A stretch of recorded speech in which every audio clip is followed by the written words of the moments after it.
Relationships fail because people want an in-house romance with the comforts of intimacy and someone to grow old with, but they also want the very passion and free from responsibility outside of the house. But you can't have your cake and eat it too.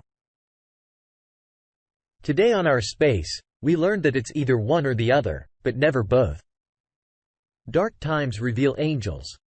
Those are the words of my wife. Or about to be ex-wife. Used as caption for a picture of her and her employee, Henry, on her WhatsApp story 3 weeks ago. The whole drama in my relationship played out for 6 months. But I'll try to keep it as concise as I possibly can. I, male 37, have been married to Judy, 32, for 2.5 years now. It's hard to pick out a single defining moment for everything that has happened so far. But I believe it all went downhill after that dang phone call. I was in the sitting room watching highlights of football matches I had missed from the previous day, when my wife's phone started to ring. Irritated by the sound of ringtone continuously cutting into the commentary of the game, I took her phone to her in the kitchen, telling her to deal with whoever was calling. Just then, the phone rang again, and she looked ready to pounce on the person on the other end of the line. Because we both worked in the cooperative world, Judy had this rule of never letting our office life interfere or cross into home time. She believed it was our social responsibility as humans to separate work from home. She led a private life and often encouraged me to do the same.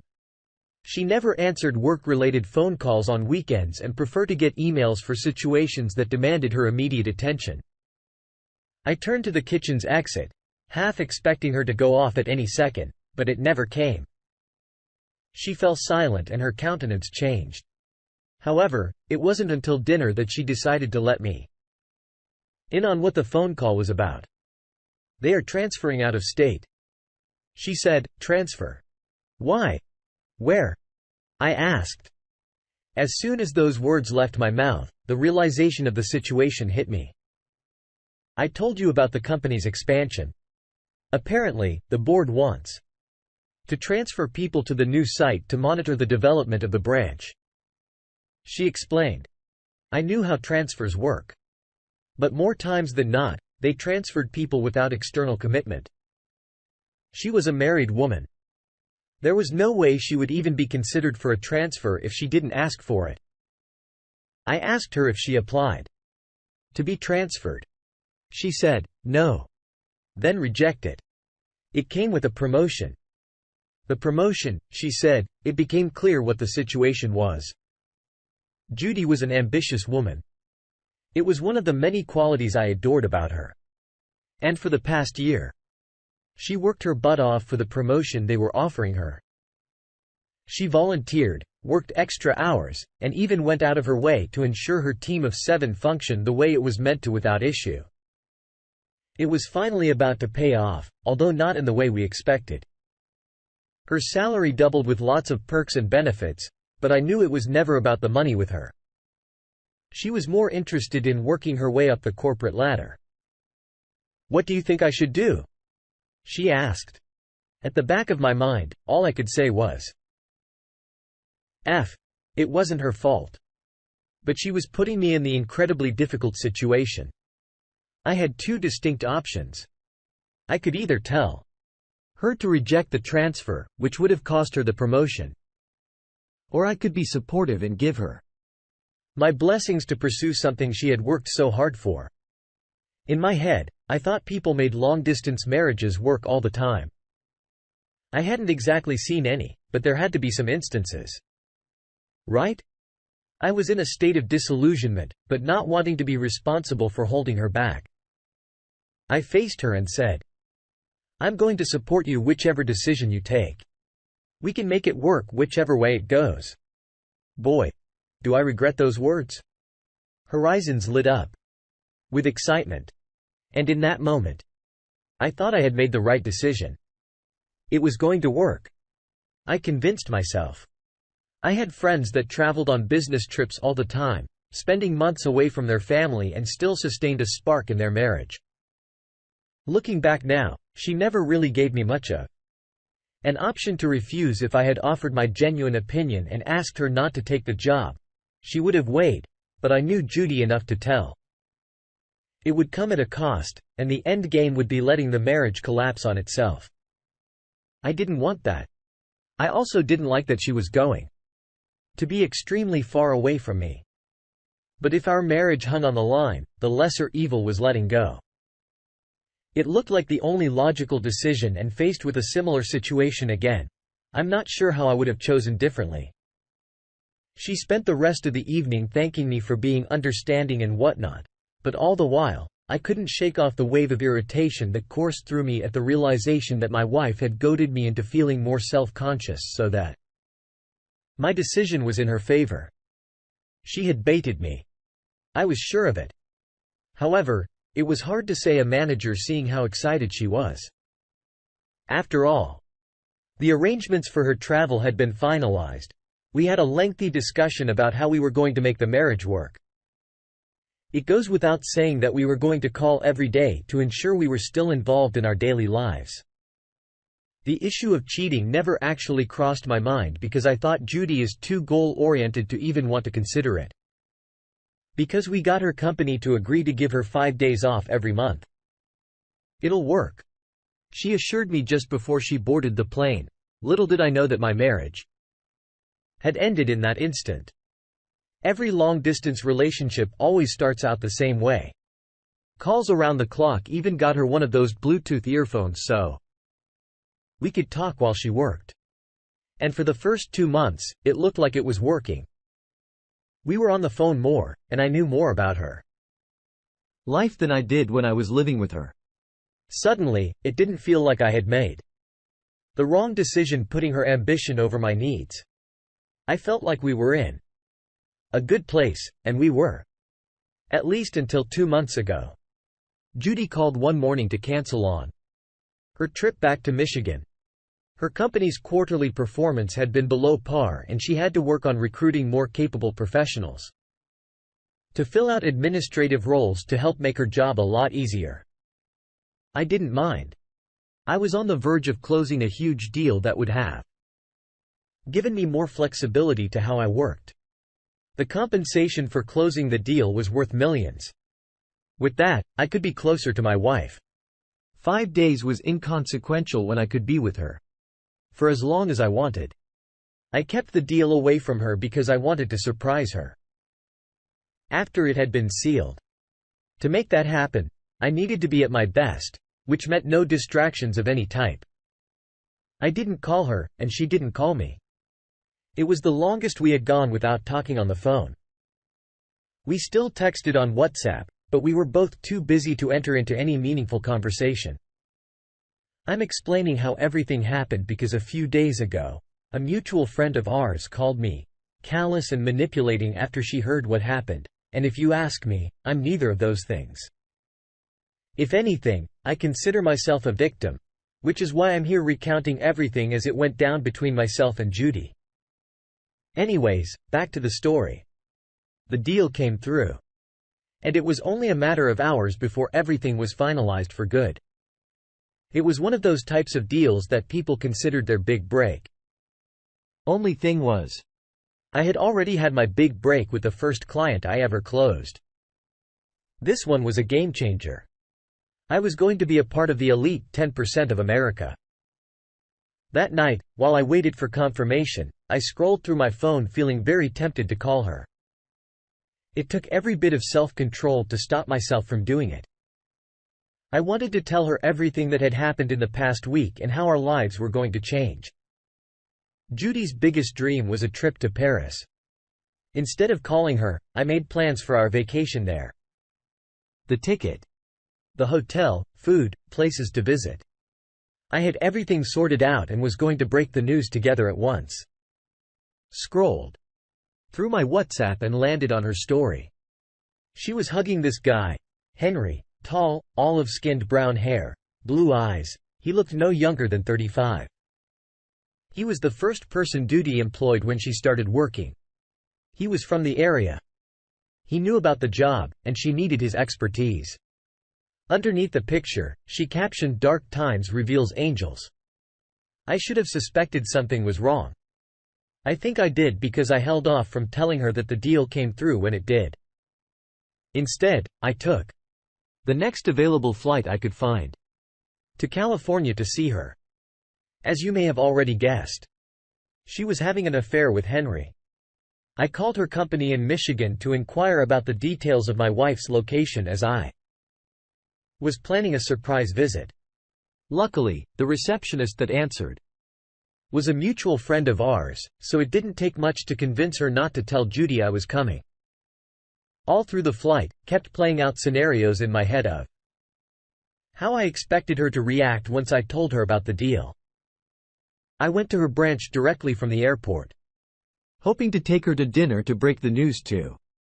But I was informed she had not reported her work that day, so I had to Uber myself to the address I was given, all the while bothered about why the receptionist at the branch was surprised to find that Judy was married. However, I didn't press. I knew how Judy liked to keep her life as private as possible. After 4 flights of stairs, I arrived in front of her door with a bouquet of flowers behind my back. The minute I was about to knock on the door was when I heard my wife moan something along the line of, "Keep going." I felt sick to my stomach. Alatope was 5.5 months away from me for her to cheat. Rage erupted within me, threatening to overwhelm every sense of reasoning in me, but I did my best to remain quiet. I left her apartment and drove back to her office to tell the receptionist that attended to me not to say anything about me visiting. I even tipped her with a $100. I lodged in a hotel close to her apartment to keep a close watch on her. In the week that passed, I followed her around with a rental, and she was unsuspecting. She triangulated between work, yoga, her apartment, making it easy to keep track of her movements. It was how I was able to tell that she spent a lot of time around Henry, and it wasn't exactly rocket science to deduct he was the one she was cheating with. I called and messaged her during this time, but she used work as an excuse and begged me to give her space to get her professional life in order. Was then that I decided I wasn't going to let myself be played by her anymore. I drew up divorce letters and waited for when she came noon with Henry. It felt like all they did was have sex because the second I arrived at her door, it was all I could hear. Groans, grunts, and moans. Taking a lock, I walked in, tiptoeing to her bedroom with my phone on record. As disgusting as it was to watch, I took a full minute clip of them having sex before announcing myself. In that moment, while she scrambled for clothes, I felt powerful. It was a sad and hurtful experience. The pain in her face when I told her I was going to share the video with all of her coworkers and family members that she didn't sign the divorce papers made everything worth it. She begged for me to forgive her, saying she was going to resign and go to therapy. But it felt disgusted by her. I mean, who wouldn't? Every time I saw her, images of Henry pushing himself into her made me want to roll over and puke. She was asking for the impossible, and I wasn't going to entertain her. She told me she resigned from her when she dropped a signed copy of the divorce papers yesterday, but it didn't stop me from sending the video to her parents. I want them to see the type of child they raised. Wow. OP. It sounds like she was out of the relationship. The moment she took the job, she had definitely been wanting this for a while and probably cheating on you for a while as well. That's super unfortunate. And I'm so sorry she manipulated you into agreeing to take the job. She definitely didn't give you a choice in the matter, practically forcing you into saying yes. When making huge life-changing decisions like this that will have a drastic impact on the family, it's important to talk it through and consider all the before making a split-second decision like that. Although they are her personal goals, it's important to consider your partner when making huge decisions like that. She just went and started a brand new life in a whole new state thinking that she could keep you both, and they both could coincide. But life doesn't work that way. You can't have your cake and eat it too. I'm so sorry this happened to you. Oh. especially while you had all the right intentions while chasing your own goals. You wanted to do the best you could do so that you could move closer to your wife. You're such a good person and you don't deserve what she did to you. Shame on her. New update, guys. It's been 5 months since the divorce, and I thought to update you guys on the situation of things. To bring you up to speed, some months back, my wife got transferred to a state to supervise her company's branch and gun involved in an affair, one I found out during a surprise visit. After the divorce, I took some time to get my crap together, and for a while, I was distracted enough to tricky about the whole situation. I took a week's vacation to the Dominican Republic. Great place, by the way. One evening, I got a notification from Reddit about the first post I made at the point when I was writing it. I was more concerned with venting out the anger, irritation, disgust, and rage lingering within me. But surprisingly, it blew up. Scrolling through the comments, one post in particular caught my interest. It was made by a person that explained how he had been in a similar situation a few years back and felt miserable for weeks, especially because he didn't get to take his revenge to the length that was good enough to satisfy his spirit. It may have been a weird thing to say. No doubt unpopular, as many people, judging by their comments, seems satisfied with me just leaking a video of her infidelity to her parents and making her lose her job without even trying.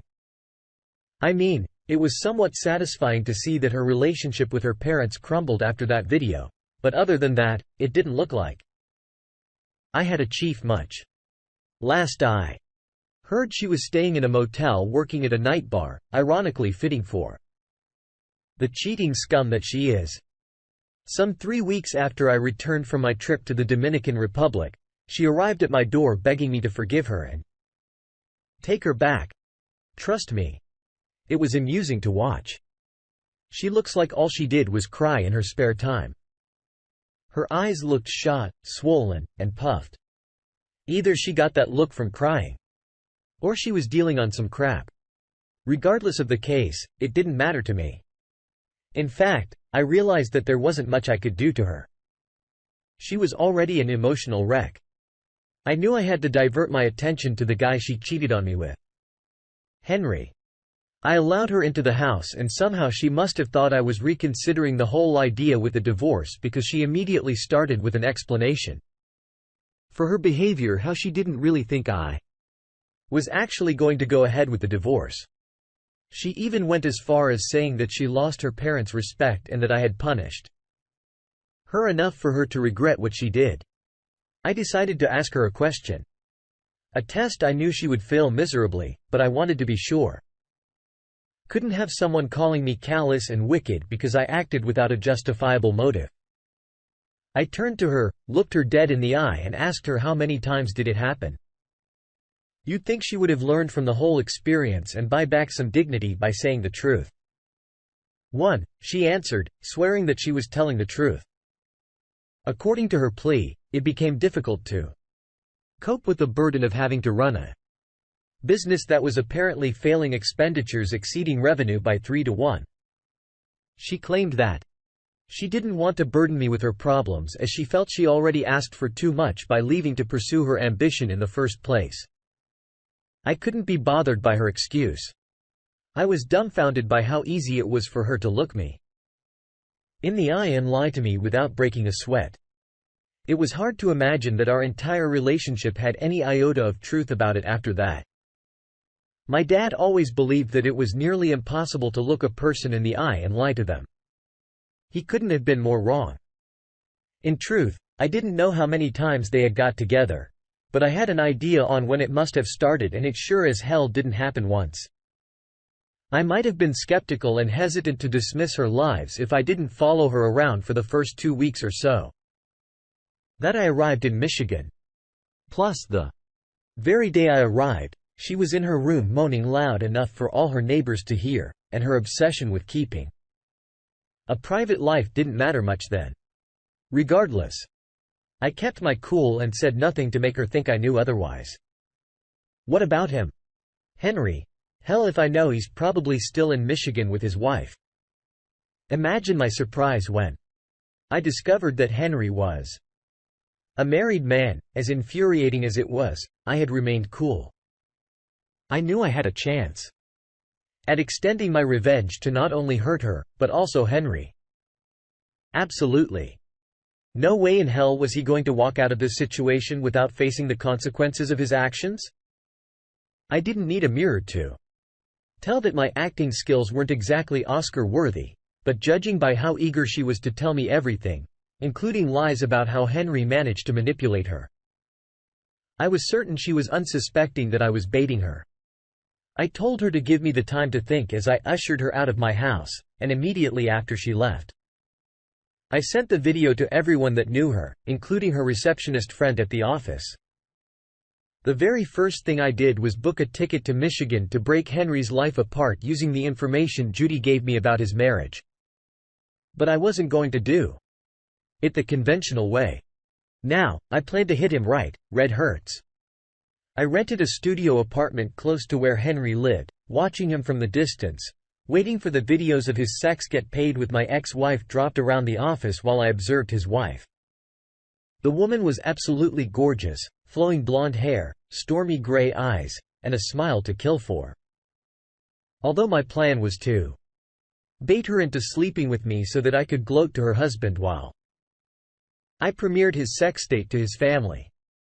I found myself having a change of heart, but I know what you're thinking. But aside from the money, I'm a pretty decent-looking guy, decent enough to be prom king anyways. Anyways, Annie was a kind and genuinely caring person. But I thought I was especially startled by her honesty. We moved from greeting by the roadside to having coffee over an accidental bump-in I orchestrated. Over coffee, I learned a lot about her that for some days, I forgot about. Why I was even in Michigan in the first place. It was like one of those friendships that were just easy to keep and maintain. I even started seeing less of Henry for a while and thought the plan didn't go the way I wanted. But apparently, he'd been sacked and spent all his time scouring the city for a new job, trying not to raise suspicion from Amy. During one of our many discussions, one of which was how I learned that Henry was an immigrant that got to the United States on a student visa, Amy also told me about how she had been having marital issues for a while. She told me how her husband barely touched her anymore and barely paid her any mind until about 2 months ago when things suddenly changed for them. What she didn't know was that she had just provided me with enough information to completely destroy Henry. From her story, they had not been married up to 3 years, which meant Harry wasn't a citizen, even if he already applied for the green card. I needed Amy to turn on her husband, and for that, I told her the truth about everything. At first, she was mad at me for lying to her, but she soon got over it. I showed her the video and told her how it haunted my dreams knowing that they were both going about their miserable lives, not justifiably affected by their actions. Luckily, it didn't take much to convince Amy. In the next hour, we planned how she was going to go over confronting Henry. I wasn't there to witness the drama, but I made sure he knew I was behind everything bad that was happening to him. Last I heard, he was getting deported to wherever hole he crawled out of. Honestly, now I can say I feel satisfied. Thanks to that comment, I was able to express the full extent of my wrath and I found Amy in the process. I guess all is well that ends well. The fact that she said she didn't want to bother you with the stress is BS. If you're going to talk to anyone when you're going through tough times, it should be your partner. You should trust them wholeheartedly to support you and love you. She knew exactly what she was doing, even before she took the job. I think what you have to do is take pride in how far you've come in your career. The huge milestone that you've reached for yourself. Take a month off, a few months off and take a trip around the world. Find a few people to fall in love with and spend that time discovering the new you. Now is your time. Leave your ex in the past where she belongs. Go find your prom queen. What do you make of this? What should OP's next steps be? And thank you for joining us today on our space. Don't forget to like and subscribe and hit that notification bell. And while you're at it, please let us know what you thought of today's content. We love reading about it in the comments below. See you next time.